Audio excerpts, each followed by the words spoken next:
Hey, Space Cadets. Happy Tuesday. This is your host, Ryan Duffy. And not only am I excited to welcome you back to Pathfinder, I am super excited to lift the wraps on our new music. Shout out to Peter, Pathfinder's producer, for composing this and cooking up the entire track. One more housekeeping item before we dive in. Pathfinder has a facelift coming soon, which is great because I have been told I have a face for radio, but that is not quite ready yet. So stay tuned for more from us on that front soon, but hope you are enjoying this new music. Anywho, I digress. Today's guest is Ariel Ekblaw, the founder and director of the MIT Space Exploration Initiative and the co-founder and CEO of the Aurelia Institute. Over at the MIT Media Lab, Ariel leads a team of 50 plus grad students, staff, and faculty who are actively prototyping the artifacts of our sci-fi space future. As for the Aurelia Institute, which is Ariel's quote-unquote new thing, well, it is a nonprofit space architecture R&D lab, an education and outreach center, and a policy hub. The Institute recently exited stealth mode with a mission to prepare humanity to become a thriving space-faring species. No big deal. The Institute has big things cooking in 2023, which you will hear all about after a quick word from today's new sponsor. But don't go anywhere because I will be right back with Ariel. Today's episode is brought to you by Kepler Communications, a company bringing the internet to space. Kepler is developing the infrastructure to support out-of-this-world communications by creating solutions that allow operators to access data in real time. The Kepler network will keep customers connected to on-orbit assets through optical inter-satellite links, which significantly increase capacity for mission-essential data downlinking to Earth. Kepler's services will expand your mission potential, all while solving current and future gaps in global space communications. Learn more about Kepler and how they are modernizing space communications. Visit kepler.space. Again, that's kepler.space. Ariel, welcome on to Pathfinder. Thanks, Ryan. Great to be here. So we've got a lot of ground to cover today. We'll talk a little bit about your work at MIT and the Space Exploration Initiative, and then we'll talk about the quote-unquote new thing you're working on. I don't, maybe not so new, but newish, and still, you've got a lot of exciting stuff planned for 2023. It sounds like. I want to just set the scene though, with kind of the high-level overview of your background. I mean, you are probably as good of an example as I could find of a multi-hyphenate, and so I'm curious, at like a cocktail party, or if you were talking to someone's like grandma, how you would describe who you are and what you do. And I know some people don't like, what you do, but I think you get where I'm going with this. Thank you. Yeah. Multi-hyphenate. That's the first I've heard that. I have to use that at the next cocktail party. So my background is interdisciplinary, as you said, and I really love big picture questions about the universe. So I started out in particle physics in undergrad at Yale, and I ended up studying physics, math, and philosophy. And this is where that integration of humanities and science and engineering really took hold for me. And then I found myself in graduate school at MIT, wanting to build more of a space exploration presence at the MIT Media Lab, where I had landed for my grad degree. And so that again brought me to an intersection between art, science, engineering, and design, which is really the classic claim to fame of the Media Lab. And so now I work in space architecture.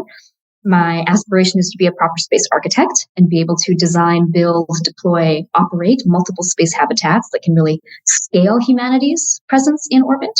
But I bring with that this background in physics and then also this background in math and philosophy into that work. Awesome. So from particle physics to philosophy, I suppose would be the shorthand. And what the absolutely kind of mind-blowing thing for me is this will be our 34th episode.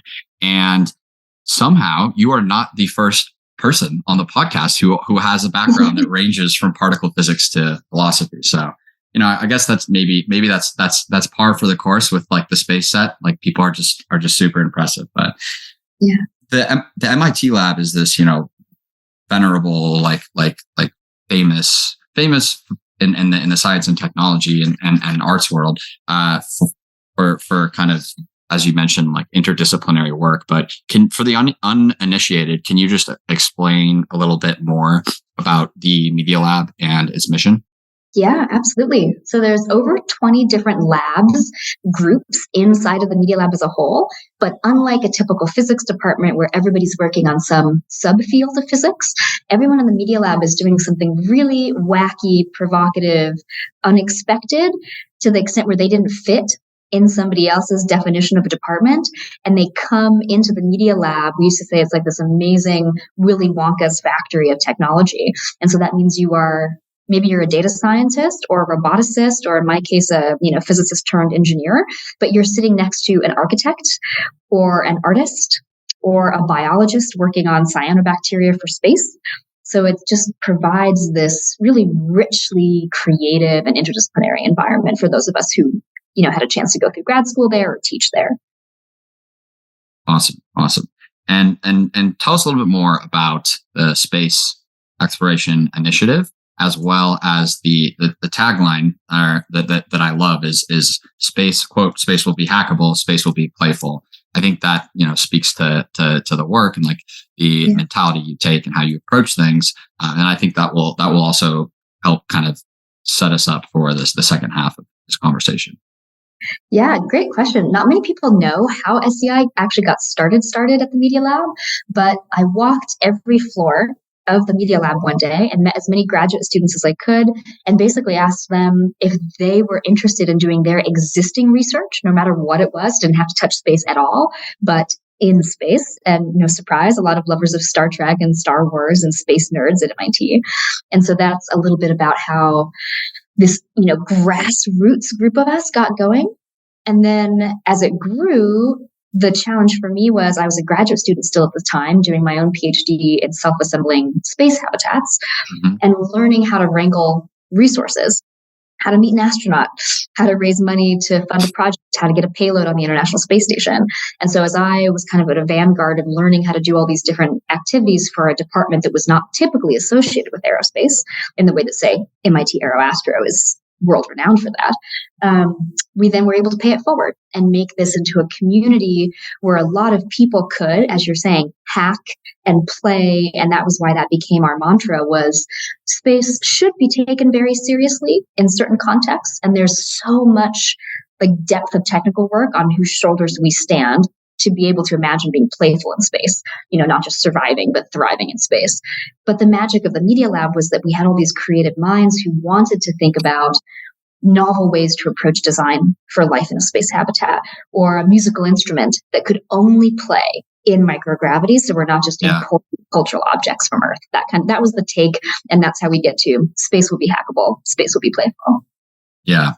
The space instrument piece is really interesting, because I was actually about to ask, the research spans self-assembling space structures, like kind of your bread and butter. I think another interesting to me, at least personally, is like the role of sensors and sensor kind of mediated environments and design of these habitats, but it stretches all the way across this. I mean, it's not even a spectrum, like multi-dimensional spectrum to space instruments. Are there any other examples of, I think, kind of harking back to you going around and talking to folks and being like, even if your research doesn't necessarily touch space, you should think about SEI and the work and potentially partnering with us or working on the initiative. Are there any other sort of examples? And I think obviously an instrument that you can only play in microgravity is a perfect example. Anything else like that is just kind of super, super out there and non-intuitive, I suppose? Yeah. So we've had many different examples of this over the years, and a couple just to, give you a sense of the breadth of the space initiative. One year we had students and a staff member come to us and say, we want to design a 3D floating space compass. Again, something that wouldn't have made sense on an Earth-based context, using this unique inspiration of designing for microgravity to even get started on it. And the idea was that inside a space station, there will be astronauts who sometimes won't, they may know from their instruments where they are, but they won't have that visceral sense that you do on Earth on where you are. And so this 3D space compass would be able to point from wherever they are to where their family is through 3D space, or point to the moon if that's their mission destination, or point to some other, target object that they've set. And so we took this space compass after designing the reaction wheels and some of the kind of mechanical engineering to make it work. We also upgraded it with modern tech, put an RFID scanner on it, made it really like best in class industrial design, all these things we've learned from maybe the last 20 years of beautiful consumer electronics. And we tested it in zero-G, which is another hallmark of the space initiative, that we're not just a design house. We really focus on getting payloads on microgravity flights, suborbital launches, International Space Station missions, and I've done almost now 100 payloads in 6 years across all of those contexts. What's the breakdown, high level, if you can say, between like parabolic flight, suborbital, orbital? Parabolic flight is a ton of it because we start everybody there. That's also kind of we joke, the gateway drug to get into life in space. And that's what I try to bring to most of the graduate students that come through my program. So a lot of parabolic flight deployments. From there, a subset makes sense to do in suborbital, but you only really get 3 minutes. So it's a special niche of experiments that's enough time to do something. And then International Space Station is the second biggest chunk, where we've done multiple payloads now. We actually just had a couple payloads splash back down like 2 weeks ago. Congrats. Mission. Yeah, that's great. But that's super valuable because you get more time on orbit. Yeah. And it's also, I mean, not to mention, it's like the cost curve goes up like exponentially, I would imagine, obviously, when you're talking about like a parabolic flight versus ISS. Yeah. I suspect that the entire conversation will sort of be infused with this, but I do want to ask kind of explicitly toward the top here, what sci-fi tomes, I know you mentioned to Lex Friedman. First, I'm honored to be I'm honored to have a guest who has been on the Lex Friedman podcast, but you mentioned like Seven Eves to him, but what sort of sci-fi work or visions or ideas you take inspiration from in your life's work, and I think this concept of like someone's like real life turning science fiction into science fact, and that being sort of suffused with these sci-fi concepts is just so fascinating. And this is a fun question to answer, because this also ties into one of the taglines for the Space Initiative, which is always, we're trying to build the artifacts of our sci-fi space future. And I can't remember if I talked about this as much with Lex, but my childhood, I grew up watching Star Trek: The Next Generation all the time, over and over and over for reruns. And so that certainly influenced my vision of what a kind of utopian version of science fiction and designing for life in space, but also the community structure around a space station and how people live and operate. And so that shapes a lot of what we do at MIT SCI and at the new spin out for Aurelia Institute.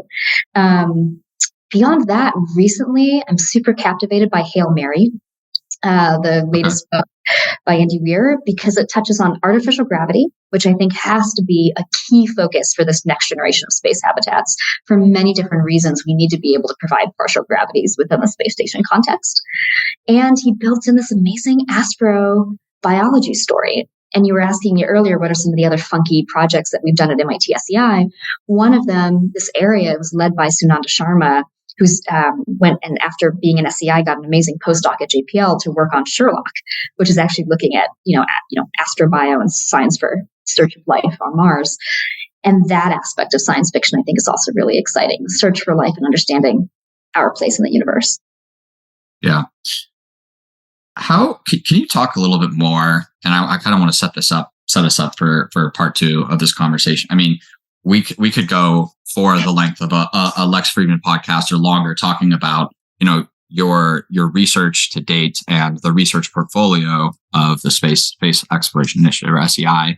But I do want to have a decent chunk here for kind of forward looking conversation, preview of what you'll be working on 2023. But can you talk a little bit about, now that you've done this a couple times, the process of taking sort of an idea for like an accelerator-esque R&D program, and taking that from idea and concept to launch, and then maybe to add a little bit more context, talk a little bit about how SEI is structured versus your new initiative, the Aurelia Institute. And I suppose that also will be an occasion to talk a little bit more about the new institute and what you're doing. Fantastic. Well, a few thoughts on some of the similarities of starting these incubator-like, accelerator-like organizations. I think it's always really important to start with who your users are and what are their needs. And graduate students are one community group, researchers, students in general. And so that led to a particular structure in your question about how is SEI structured, around basically being a platform to explore tons of different open-ended concepts around all of these different artifacts for life in space. When it came time to found Aurelia, the mission was a little different, and we were thinking, okay, MIT SEI exists. It's basically like the kitchen sink, and it's meant to be to say yes to everybody. But what would it look like to work on mission critical path technology for scaling humanity's presence in space? So SEI is very exploratory, basically saying anything goes. Aurelia is more focused, saying, what does it take to get that infrastructure to build the space habitat, build the shell, but then we can put all the cool artifacts in for life in space. And so building that team has really been focused on a creative mix. Again, I think this will stay with me for my whole life, of really valuing designers and engineers, architects and scientists, and then trying to get the team set up with the right resources to succeed, which we can also talk about sponsors and funding models in the space industry. I think it's a time to get really creative and not just stick with grants anymore, certainly coming out of academia. And we're beginning to see real biz dev in the space industry, where if I raise the money, I know I can go out and buy the service. And that is fantastic. And that has really empowered both organizations. Yeah. Well, you set me up perfectly. What is your funding structure for each look like? Who are the sponsors? Who provides the financing? I guess because we do have a pretty heavy concentration of space startup folks in the audience. Like this is a mental model they'll be familiar with. Like, is there equity involved? Maybe at the institute. I think it's a nonprofit. So just tell us about the structure, and also I guess for my own edification is just so I can cross like my T's and dot my I's. Like Aurelia spun out of MIT. So walk us through all of it. Yeah, for sure. So Aurelia Institute spun out of MIT SEI in the 6th year of me running SEI. And the idea was to have it be able to do 3 main pillars. So space architecture, R&D, education and outreach, really trying to be a real life Starfleet Academy, and policy and ethics to make sure that we as potential habitat creators are also being really thoughtful stewards of the space domain, of the space commons. So that's the mission for Aurelia, and that's the spin-out story, is basically growing it out of these principles from the MIT SEI. The way that we're funding Aurelia is we decided to make it a nonprofit, but with a future for-profit wing. The nonprofit allows us to be super exploratory with next-generation R&D. So if Axiom and Blue Origin and others are looking at kind of an immediate next generation of space stations in orbit, we can be thinking about the tech that they'll want to partner with us for 5 or 10 years down the line for their second generation station. So really busting out of this ISS paradigm where everything has to be cylinders and essentially just pressure vessel cylinders in orbit. So we're thinking self-assembly, origami, artificial gravity space stations. And what Aurelia does is we fundraise to be able to go out and do real life technology demonstration missions in orbit of these R&D concepts around space habitats. Now, the way that we've set that up on the nonprofit side is mostly philanthropy. And there are a lot of fantastic donors out there that are mission aligned with helping humanity become a more effective spacefaring species. And by saying that, I mean not just a really small elite group of people getting to go, actually scaling the infrastructure in orbit so that we can house and welcome and, whether it's for tourism or work, a much broader swath of the population. And so philanthropy is really important for Aurelia, but we also work with companies. There's a lot of fantastic, big traditional space companies out there that are looking for novel new partners that we work with. And then I'll give you guys a sneak peek. Haven't told this to anybody else yet publicly. But in the next few coming months, we're going to announce a formal incubator program with Aurelia, where you can, if you're an early stage startup, if you fit into some part of our investment thesis for life in space technology, you can be part of our incubator. We don't take any claims to your IP if you're coming in from the outside. We're just here basically to be a supporter and a booster for you on a technical side, because we have all of this experience with space payloads and getting you to your first space milestone. And then we have a unique relationship with an entity that will be able to invest and help build rounds. So a VC relationship for these early incubators. And that's a big thing that we're going to launch in 2023. Yeah. Awesome. Well, appreciate you giving us the little, the preview or like little space scooplet. Yeah. That's really helpful to set the scene. And I want to take it actually piece by piece, because, like there's no way that I'm just going to gloss over the Starfleet Academy. But before we get to, I love it. Before we get to Starfleet Academy, and I actually had that in my notes, so we're on the same page there. But I want to talk about the R&D piece and maybe a little bit more, because this is obviously of personal interest to you, and the work that you are doing to take the TESSERAE concept and take that and move it into production, into a reality. So tell us a little bit more about that and what you're doing there. And there's so many places to go here, but perhaps for those watching this, we'll put like a render up. But have you ever compared it to like a soccer ball? Like it kind of looks like a soccer ball. Yes, it is. It is essentially a glorified soccer ball. It's technically a buckyball, but it's a bunch of pentagon and hexagon tiles. So it's exactly like the black and white of a old school soccer ball. And we just last year at the end, right in December, we did this amazing crunch and a massive barn raising. So we pulled in all of our different team members, and we have built the frames, like the skeleton of our first human scale TESSERAE space habitat. This is really exciting for us because previously a lot of the TESSERAE work, especially for my PhD and the early work with Aurelia, was testing miniature tiles with all of the code, the magnets, the logic for self-assembly in demonstration environments in the International Space Station. We've done that twice now. But last year's end of year barn raising was finally building a human scale version. And we're super excited going into this year to actually kit out the inside. And this is something where we would love to do a call to your listeners. If you have an idea or you want to participate in the future of what is a life worth living in space based on those surroundings that you're going to have to spend a lot of time within. And so that's what we're working on, is now completing the inside of that TESSERAE mock-up space habitat pavilion. Yeah.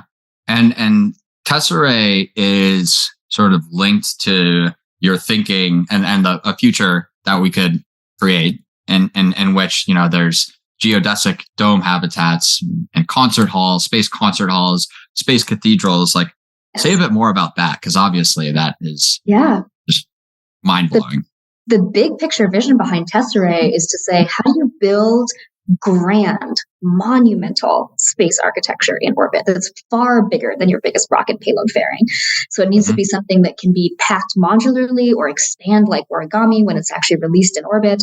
And the idea behind TESSERAE is that we have these flat pack panels, pentagons and hexagons, that are like IKEA furniture for their ride to orbit, packed neatly and tightly, and then released to be able to float and autonomously self-assemble. This is also really important because this method that we have of constructing artifacts in space right now does not scale well. We still ask astronauts to put on a suit and do a manual EVA in some cases, or they work with a relatively slow-moving robotic arm. We really need to vastly improve the construction techniques, the in-space construction techniques. And so TESSERAE is meant to do those two things: build larger scale space structures than we can fit inside a rocket, have them self-assemble autonomously so they can do it faster and more effectively than relying on human labor, which is also quite risky in a vacuum orbiting context. Yeah. And digging in a little bit to the architecture, maybe, like, I'm sure TESSERAE leverages like the state of the art in terms of like actual actuators and kind of the robotics technology that MIT is so well known for. But also what other sorts of innovations? I know that you intend to use like sensors to make the whole thing work and make the self-assembling process, make everything kind of fit and troubleshoot if something goes wrong. Are there any other sorts of like breakthroughs or innovations that you're leveraging, like maybe like on like the propulsion side? Because obviously if these are like free floating, they need some way to maneuver. Right. Yeah. So probably the biggest innovation was on doing this as what we call a stochastic system. So instead of saying tile number 1, you know exactly where to go dock with tile number 2, and then those 2 dock with tile number 3, we toss all the tiles out together, and any 2 neighbors, as long as their geometry fits, they can bind together, which means that we can let the system stochastically self-assemble, much more like nature. And so, or how natural processes self-assemble, like DNA, for example. And this is where we're really building on biomimicry for one of the key advances of this concept. The second area where a lot of novel work is being done right now is in the controls for the system, so that as the tiles are coming into dock, there's actually no propulsion used to push them. Right now, it's just magnets, but that means that you might want to be able to dynamically pulse on and pulse off those magnets to control the torque of those tiles as they come in, to really soften the docking, particularly if you have really rigid and fragile solar panels on those tiles. You don't want them to be docking in a destructive way.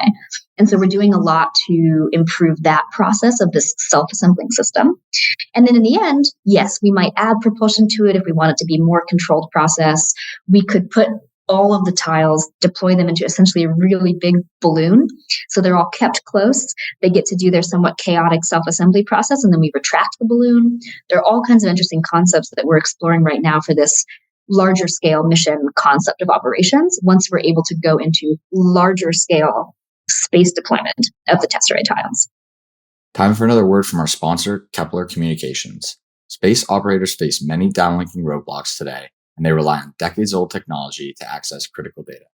Kepler is solving the downlink bottleneck by providing real-time access to satellite data, optimized latency, and high-speed downlinking capabilities. The company's hybrid network will modernize on-orbit communications with a combination of optical technology, S-band intersatellite links, and a high-speed backhaul link to move data more efficiently back to Earth. Kepler offers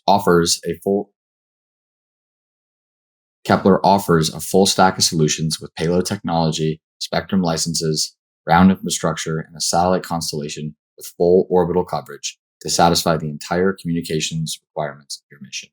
Check out Kepler.space for more information. Again, that's Kepler.space. Great. Is this the right mental association for me to make? In a past life, I wrote more about robotics technology here on Earth and whatnot. And I think a hot topic and a dual use one as well is the concept of swarms. Is this like swarm technology? This is very akin to a swarm because there is no one leader, there's no master controller, and there's no deterministic GNC like there typically is with guidance, navigation, and control space system. It is meant to be a swarm of self-assembling tiles where they do. We have Bluetooth and different wireless capabilities between the tiles, so they communicate with each other about their local and their global status. And there's a lot of negotiation that happens between each unit, very much akin to a swarm. For the TESSERAE buckyball, you only need 32 tiles. So some people would say that's a little bit of a small swarm. People are also thinking about 1,000-member swarms like Radhika Nagpal and her work with kilobots and others. But yes, there are certain affinities there that are swarm-like. Yeah. You mentioned biomimicry, and I think that's fascinating. It's like this concept that naturally occurring sort of organisms or species and us studying that to inform making sort of like robotics or mechanical systems. What types of like natural occurring biology? And this is, I guess, the flip side to the sci-fi question that I asked earlier. Are you taking inspiration from for TESSERAE? So many different sources of inspiration here. In fact, one of my mentors who inspired in some ways so much of the original PhD in my project is Neri Oxman, who has a firm now, an architecture firm of her own, that's looking at using natural materials in building contexts in a really innovative way. And so some of the different things that are inspiring there is the nature of biological material. She's thinking in an Earth-based context where there wouldn't be as much of a concern about outgassing, for example. So it's a little bit more limited in terms of which of those materials, inspired by their performance in nature, can actually be used in space. But that's one source of inspiration. Another is patterning. And so there's, if you've ever looked at a really stunning cactus, or you see these patterns of porosity, where the little, I don't know if you even really call them leaves, but the little petals on each part of the cactus spiral around. And so this is a fantastic model of how do you build space stations that can expand beyond the original designer's conception of how big they can be, and ultimately be maybe multi-generational homes in orbit, like how we envision in science fiction. Well, you need something that has just enough patterning and just enough regularity that each individual piece of the station, each individual module can be added on in some type of predictable way, but that it's not limited in its growth structure. And the term we use in biology here is indeterminate growth. So a lot of organisms like humans, we basically stop growing at puberty. But how do you have a system that has indeterminate growth, more like a tree, and can grow over the entire course of its life? That's where really creative biomimicry patterning comes in, and trying to port that from nature context over into space architecture building concept is part of what we're working on. Okay. I suppose I'm going to ask this now. I'd saved it for later, but because it fits so naturally, are you already thinking about how you would leverage a next generation vehicle? Obviously, I'm referring to Starship and sort of the advertised properties in terms of like the fairing and like the volume and prices. Like, is it too premature to be thinking about that, or are you really kind of modeling that out? Yeah, absolutely thinking about that. Partly just because of the increased volume that we can get to orbit. And that capacity within a single launch is very appealing, because while you could make up for it with multiple smaller launches, again, if you really want to improve the efficiency of construction on orbit and kind of the order of operations, like PEMDAS, of how you actually approach putting together, having that much volume to play with for that many modular parts all at once is really valuable. So yeah, very keen to see where Starship goes. Yeah, I imagine there would be some pretty substantial opportunity cost to like having components or like tiles up there just waiting for the next batch of friends to be launched. And we can do that. Waiting for their friends to join. We can do that if we need to, but yeah, capacity like Starship is really promising to just improve the efficiency of these types of approaches. Yeah, this was completely accidental. And I shouldn't even be saying this because it will make it seem like I was kind of smarter in tying everything together. But I said friends, so I was kind of anthropomorphizing the technology. And I know you've thought a lot about that. Can you say a bit more about how that and the research and sort of thinking that you've done there, and like how, I'm not going to say the word again, but how that kind of shapes space and how we use and build in space? Yeah.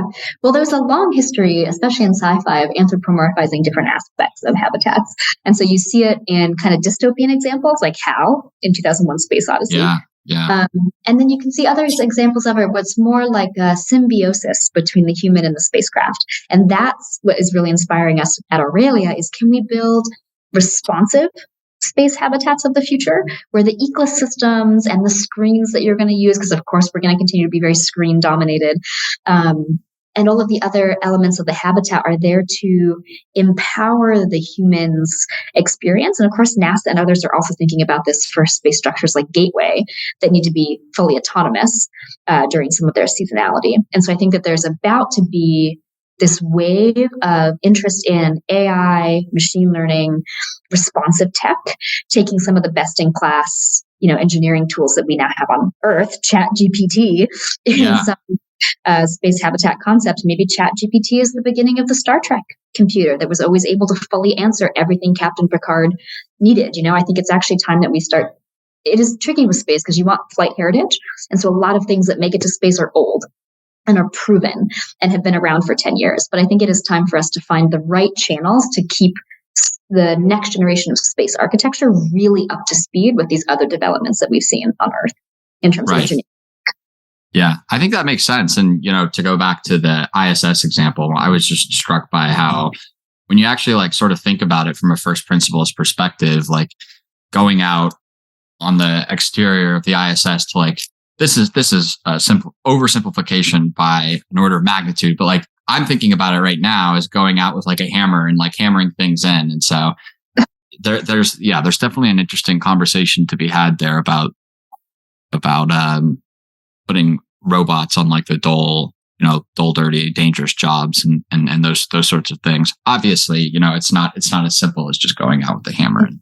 And space is hard, of course. Space is hard. But I mean, one of the other projects that I've talked about in the past is Astro Ant, which is this tiny little ant the size of my thumb. And we're working on a proper swarm this time of astro ants that would be able to live in symbiosis with spacecraft. So kind of like ants on a tree, and they'd be able to operate on the outside, just like what you're describing. And again, that's rich for anthropomorphizing. We'd love to think about the ways in which we appreciate and recognize the help of our little robot brethren.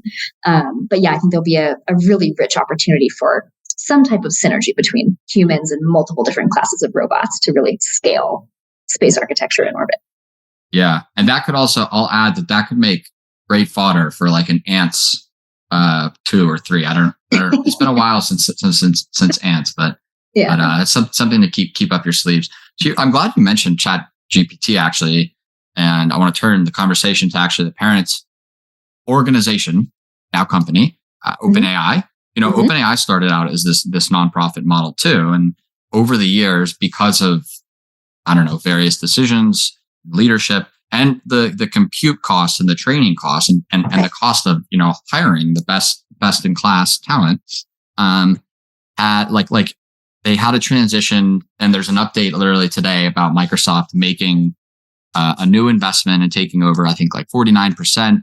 But as they made the transition, they had this kind of capped profit model where it's 100x, which is okay. I think all investors in OpenAI are okay with their returns being capped at 100x. But yeah, how are you thinking about that as you stand up, or you already have stood up, but scale up Ariel's operations? Yeah, it's a great question. OpenAI is a fascinating model. I mean, their history and the activities of the last few years are incredibly impressive. It remains to be seen. We're quite young. We founded in 2021, kind of a soft founding, and then announced Aurelia just last spring, in the spring of 2022. Can I look through my crystal ball right now and tell you whether we might be willing to take a 49% investment from a massive tech company that was interested in the future of space? Hard to know, hard to say. Yeah, but fair. I think it's important. You raise a great point. I think it's important for founders to stay open-minded about what needs to happen with the evolution of these organizations to reach maximum positive impact. And that is, we have really big goals and really big ambitions at Aurelia. And at some point, we might find ourselves, interested in a strategic partnership or looking at a different type of model. And that's part of why we also want the best of both worlds. We have this nonprofit as the home base structure, but we already have this plan for this for-profit spin-out incubation wing to really reach, as like a Reid Hoffman would say, blitz scaling level.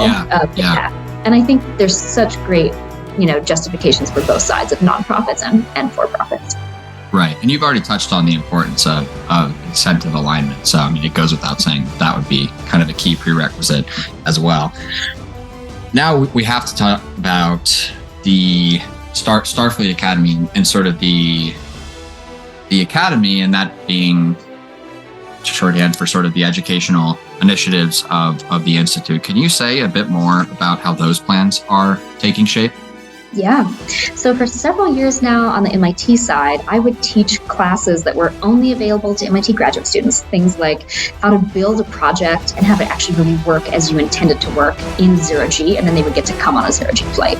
Or how to operate in the lunar environment, for example. I taught a class on that with Jeffrey Hoffman a couple of years ago.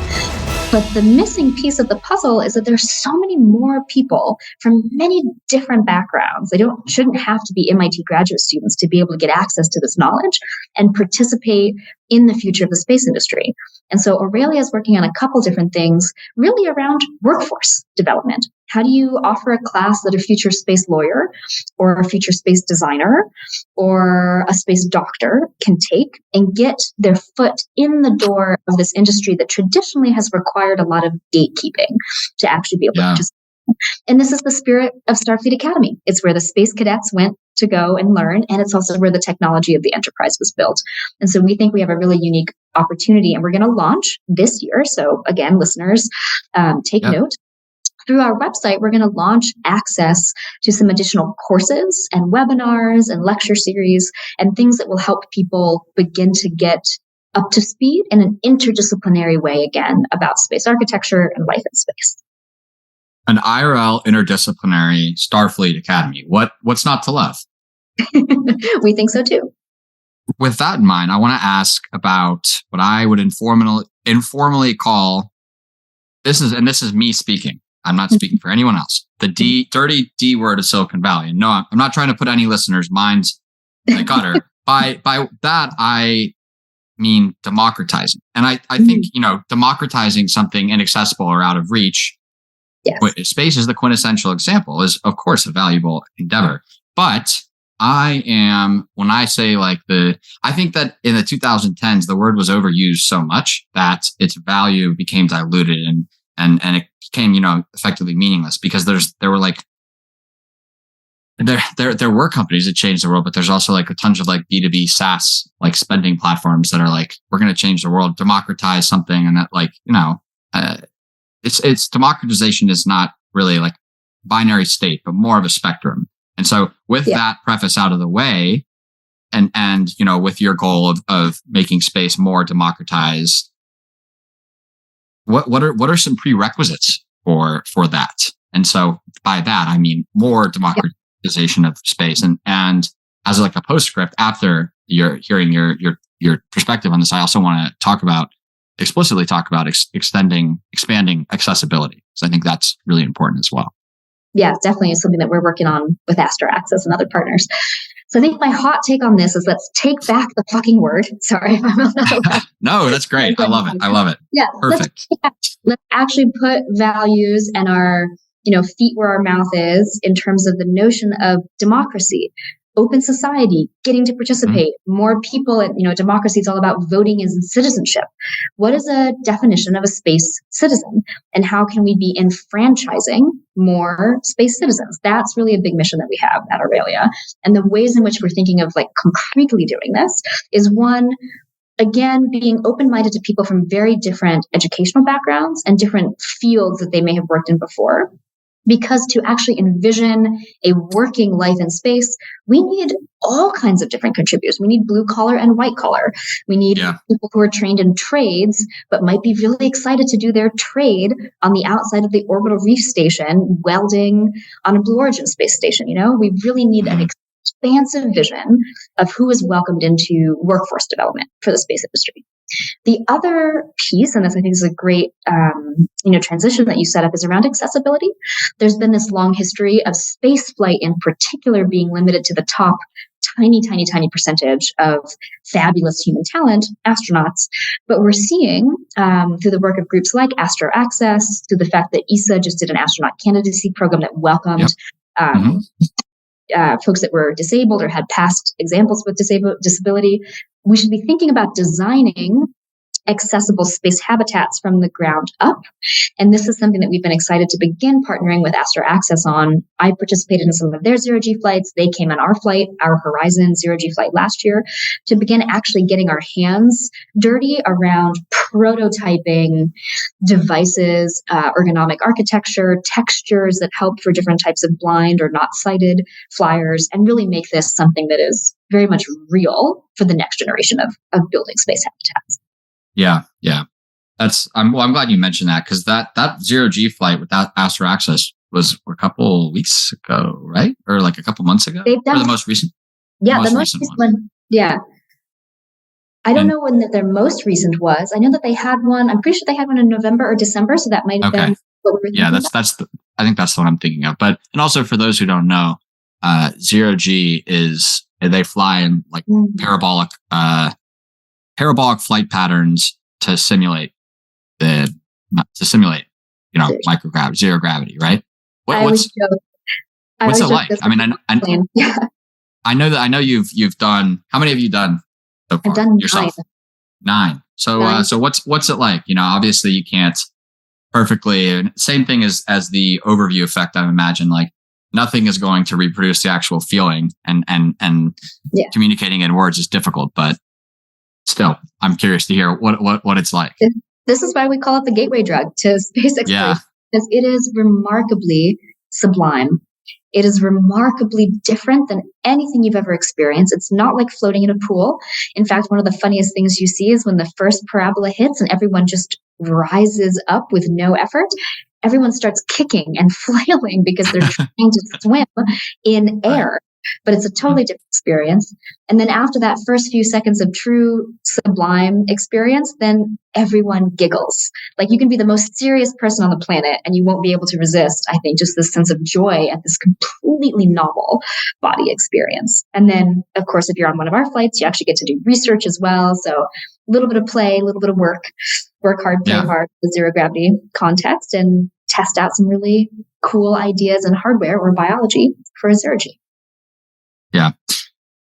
Wow. I mean, there's so many other great avenues that so many other fascinating avenues that we could go down. But I think, it's the 2020s are shaping up to be the decade of the moon. So I do want to touch on that. And yeah, I mean, Mars is just like, I recorded with Jim Bridenstine like a few weeks ago, and like, we didn't even get to talk about Mars. So I don't know how much we'll get to talk about Mars in this conversation, because I want to be respectful of your time, but with all of the rovers, landers, other types of robotic life forms, and eventually humans and boots headed towards the moon, how optimistic are you about sort of the equilibrium and like the balance of power between the various types of organizations and entities going to the moon? So nation states, academia, civil space,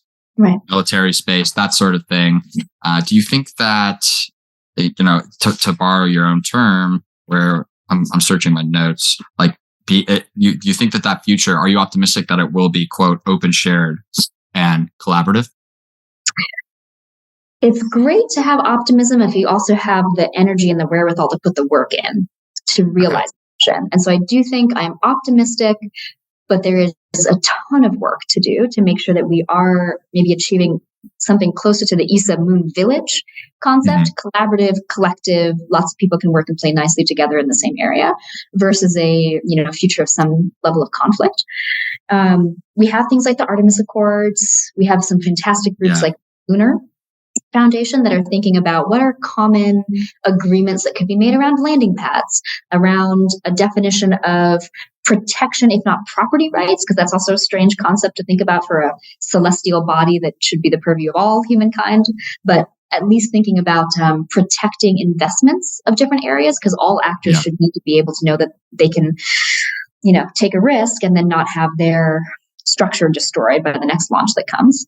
And in that spirit, you're calling out some really great actors there. I think one of the best things or actor categories, one of the best things that NASA did was start the CLIPS program, where they're saying these are commercial lunar payload services contracts. And I can say, as someone who has now signed a contract, I just signed MIT's first ever contract to go back to the surface of the moon since Apollo, first ever commercial contract. Amazing. And that's with Intuitive Machines and Lunar Outpost. And I keep saying next year, but now next year is this year.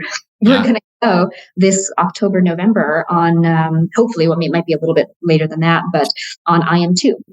And so this is an opportunity for us as an academic partner to we're sending an Astro Ant, that tiny little swarm robot, and we're sending a kit that's going to take the first ever depth field imagery of the surface of the moon. And then the hope is to pipe that into a VR, AR trainer for the Artemis 3 crewed mission. So lots to watch. Very chaotic, but also super promising in terms of all the different actors that are going to want to get involved. Yeah. Oh, wow. Well, space being a great sort of proving ground or use case for AR and VR, would love to save that for a part 2, as well as the sort of physiological, mental challenges of exploration of the Mars vis-a-vis Moon. Unfortunately, a lot of these topics we'll have to save for part 2, because I want to move us along to the lightning round. What would your advice be to any young listeners who are still kind of studying and who are still in school and who are looking to make a substantive dent in the universe by working on a meaningful sort of space program or endeavor? I think find your way into a cohort. It can be school, doesn't have to be graduate school. It can be a professional development program. It can be something like ISU.